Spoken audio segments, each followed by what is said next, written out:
I wonder which drawer the secretary was interested in. The DF drawer, of course, the one in the message that we deciphered from the secretary's desk blotter. Closed. The DF drawer. There are a lot of cards. How to find the right one? I can't do that.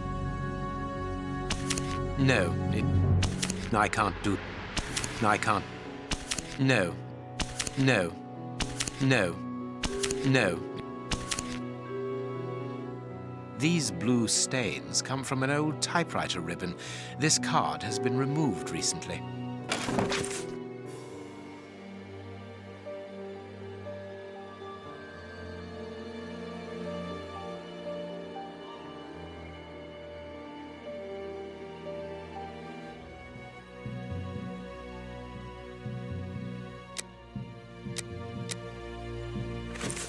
This card has got grease marks on it. The reporter made them. Apparently, he's making inquiries about Prince Woodville, too. But where do you come into all this? Look, if we pull the curtain a little, we can see out into the street. Someone...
Farley consulted a card while he ate, which was given to him by his secretary just before she changed the ribbon on her typewriter.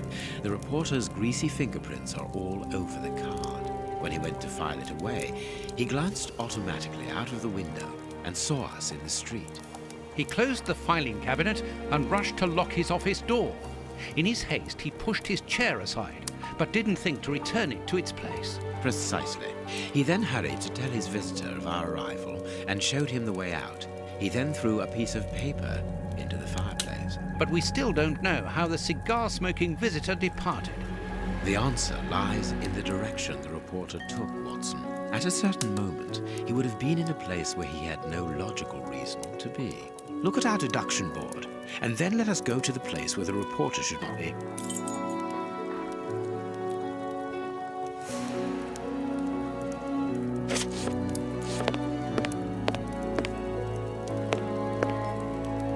My adventures have fallen.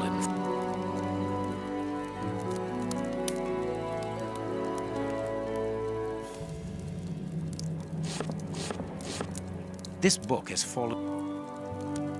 The adventure... A real investment.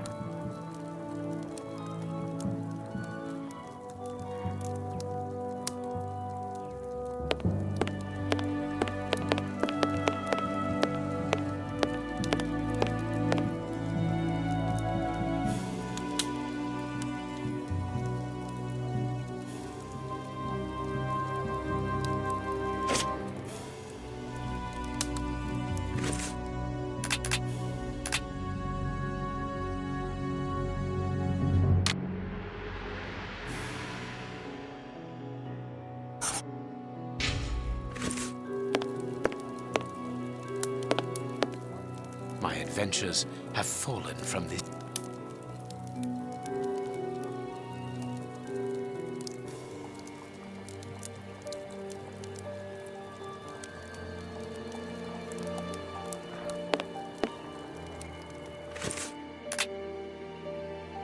Perfect. Yes, Watson. In his haste, Farley dropped this book, taking it from the shelf. Let's search this place. There's a control box built into the filing cabinet. This box must open the secret door. We don't know the combination, Holmes. The answer is perhaps within the question, my dear fellow.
There we are. It is simplicity itself. Let us go and look at the secret exit, Watson.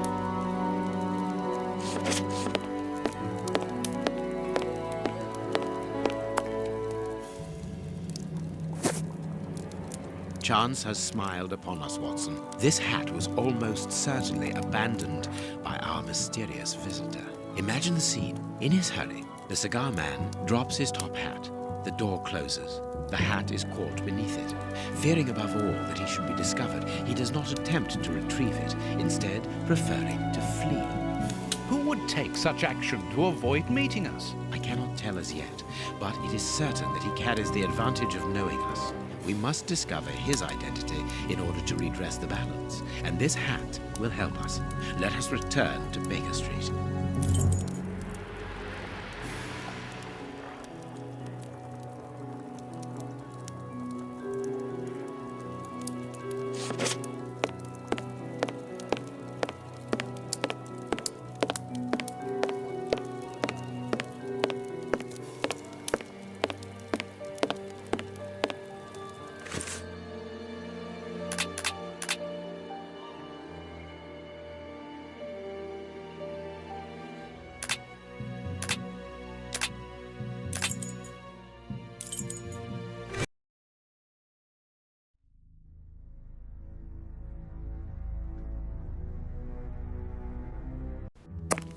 Let's hope that an examination of this top hat will reveal to us the identity of its owner. It will, you can be sure of that. For once, I must insist that you allow me to work alone, Holmes. As you wish. Take your time. I will examine this hat at my work table.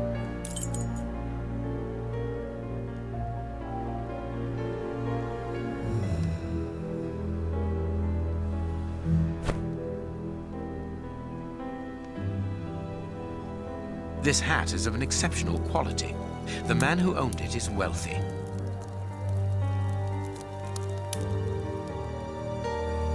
Slight scratch marks. His hair is graying, and judging by the odor, he puts camphor on it.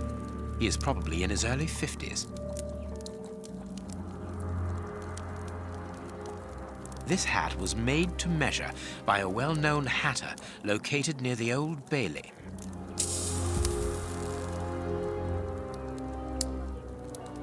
Someone has changed the ribbon for another, more modern one, which shows a certain taste for current fashions. Not a mistress, but someone who pays attention to details. This man is married.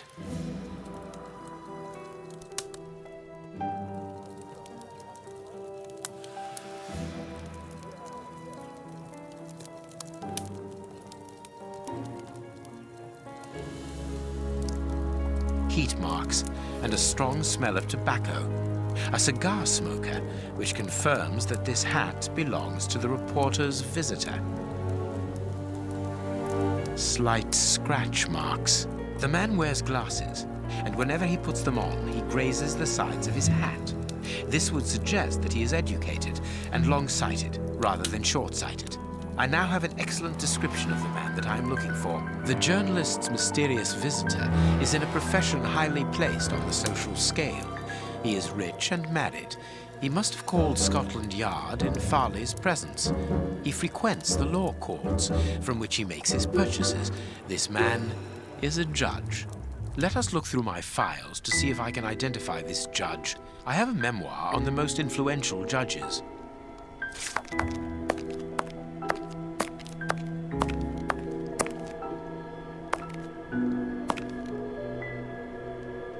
I have found my file. I must place it on my work table.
That's not right. Start again.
Right.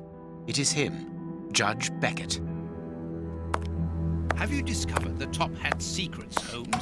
Watson, this hat belongs to Sir Coutts Beckett, a judge of the court at the Palace of Justice in London. A judge? Wait, did you say Sir Beckett? That name rings a bell. Yes, that's it. What an extraordinary coincidence. Holmes, I was reading something about him in the Globe Explorer only this morning. Decidedly, this Beckett seems to have solid ties with the gutter press. I bought it from a rascal who ran off without giving me my change. I'm sure that I've seen him before, and... Spare me the details, Watson. Show me the article.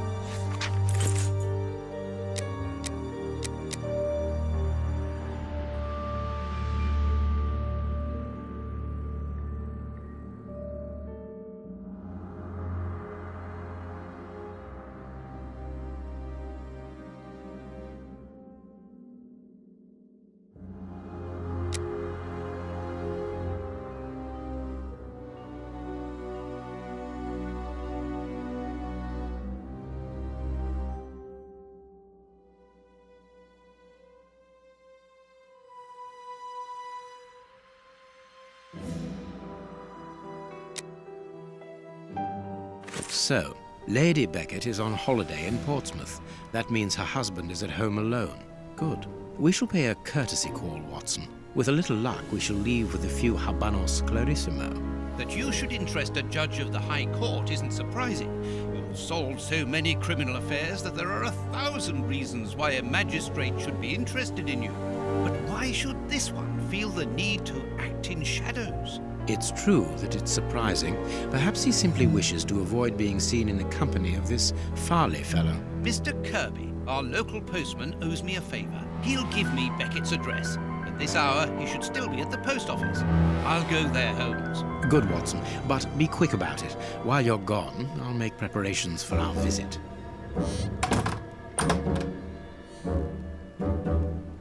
Sir Coutts Beckett. I've got the address. We can go round after a nice cup of tea. Don't get too comfortable, Watson. We're leaving immediately.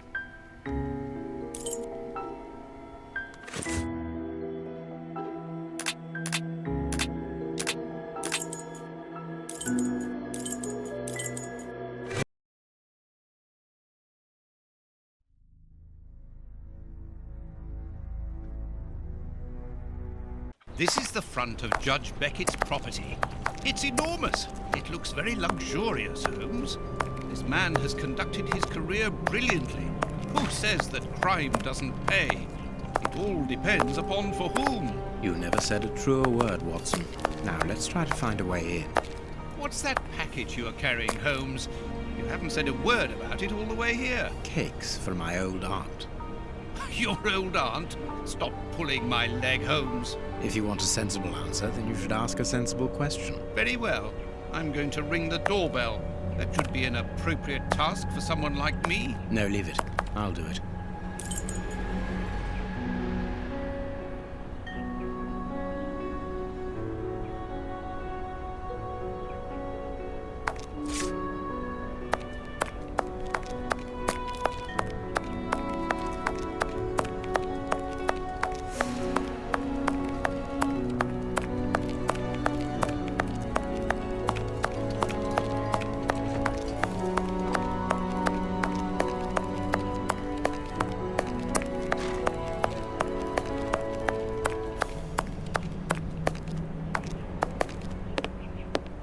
Closed.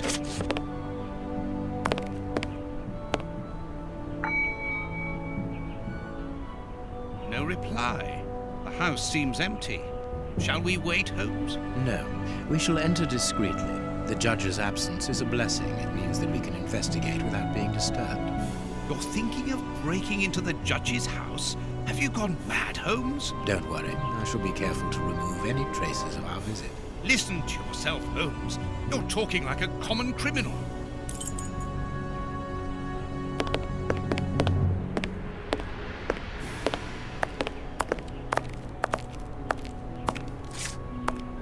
We must find a way to get... Very well, Holmes.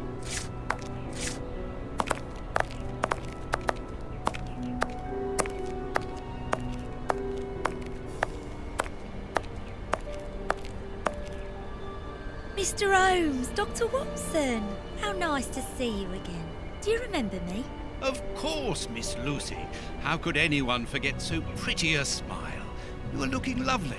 Watson, we have things to do. Holmes, you remember Lucy? We met her during our last investigation in Whitechapel, on the trail of Jack the Ripper.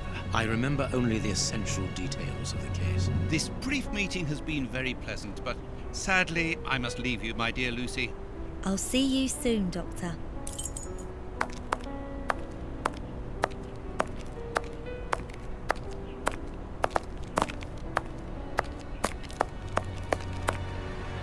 Another bank that has gone bankrupt. If this carries on, the whole country will be ruined. Another bank. If this...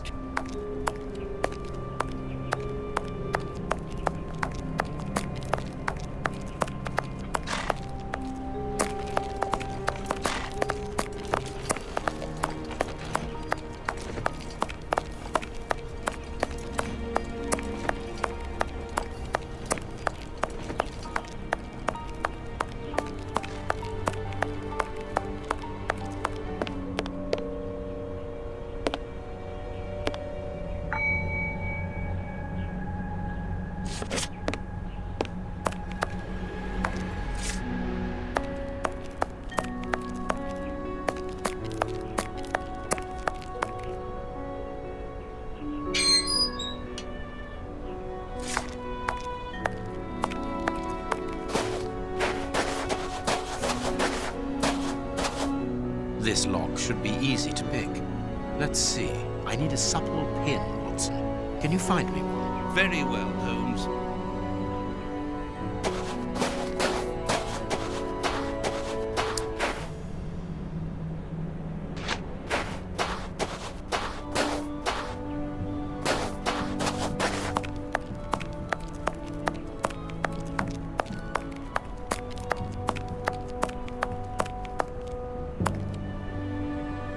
Ah, Lucy, you have no idea how heart-lifting it is to meet you here like this, particularly at this time. Tell me what you've been doing. You've become a florist. Oh yes, Doctor, I am a florist. And I'm married now with beautiful little twin girls. Congratulations, Lucy. Enough about me. Can I help you with something? A pretty bouquet, perhaps? Not at the moment, Lucy. I really need a supple metal stem. A plant prop should do. Oh, I see. Is it to open a door or a window? Aha, Lucy, you are a surprising lady. Let's just say that the lock on the door to my flat gets stuck, and I should like to get in through the window. In that case, a prop wouldn't work. Better to use a hair grip. It's the ideal tool for an honest man who wants to get into his house without going in through the door. You are wonderful, Lucy. Goodbye, Doctor.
Good, we can pass. Here's the kitchen. There's enough room to feed a dozen people in here. Yes, according to the newspaper, the judge's wife also feeds her pupils, in addition to teaching them.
is something interesting here. An oar lock. This isn't the place for it.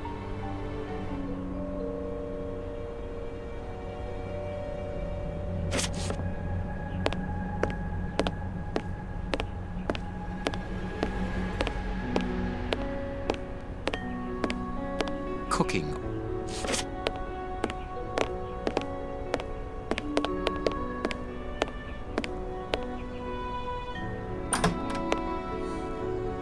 This classroom is magnificent. These children are very lucky.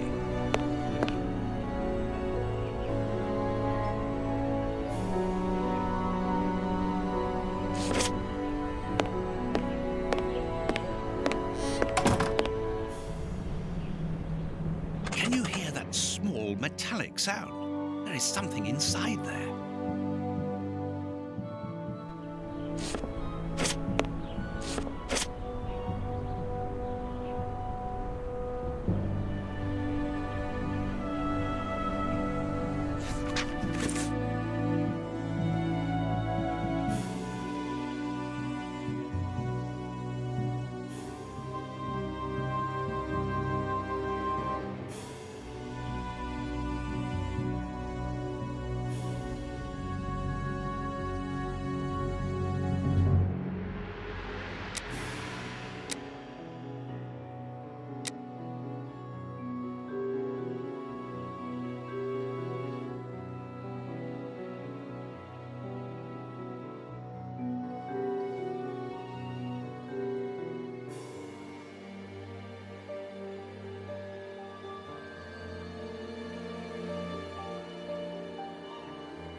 This is a photo of the judge and his wife.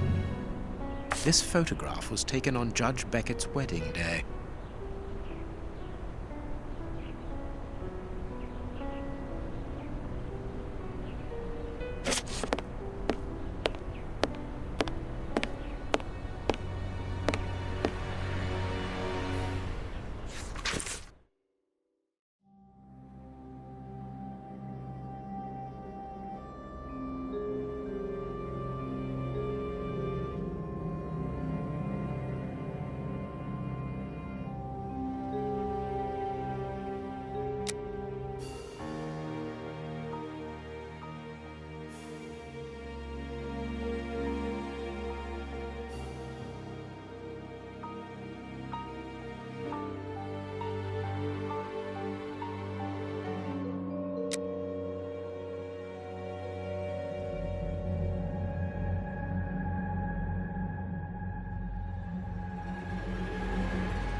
This woman is admirable.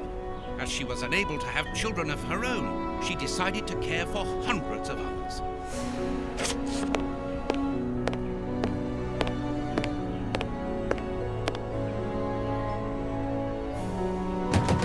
This screw is stuck. It is preventing the picture from turning.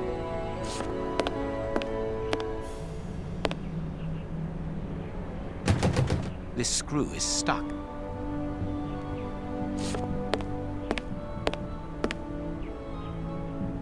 The blackboard shows the last lesson given.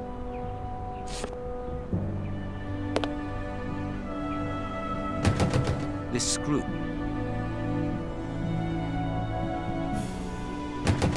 This screw is...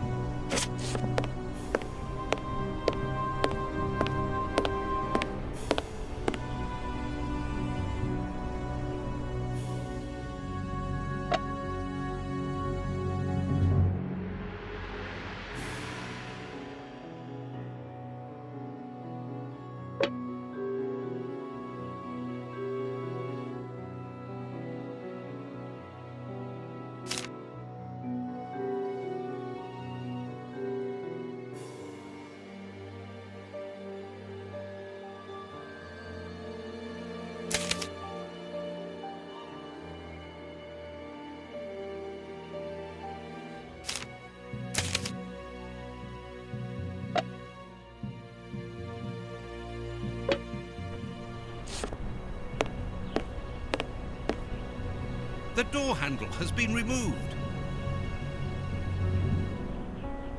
The door... The door...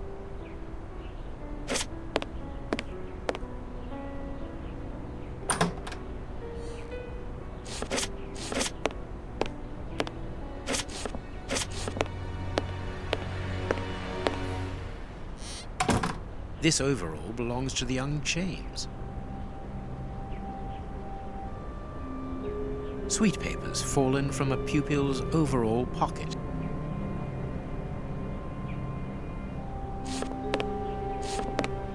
This plan is useless.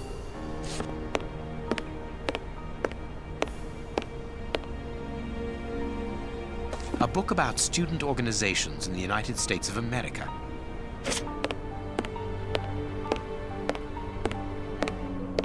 What should we do?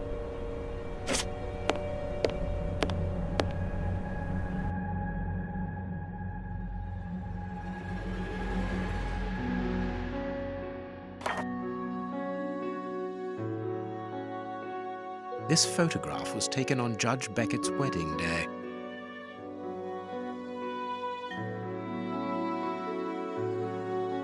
There is some connection between cities and numbers on top of the box. The most romantic evening of my life, in the heat of Bombay.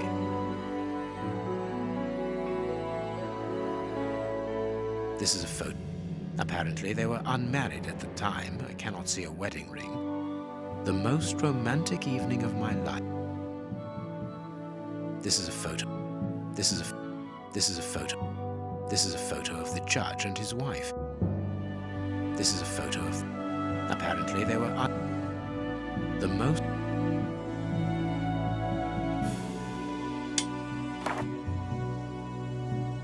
This photograph was taken on Big Ben.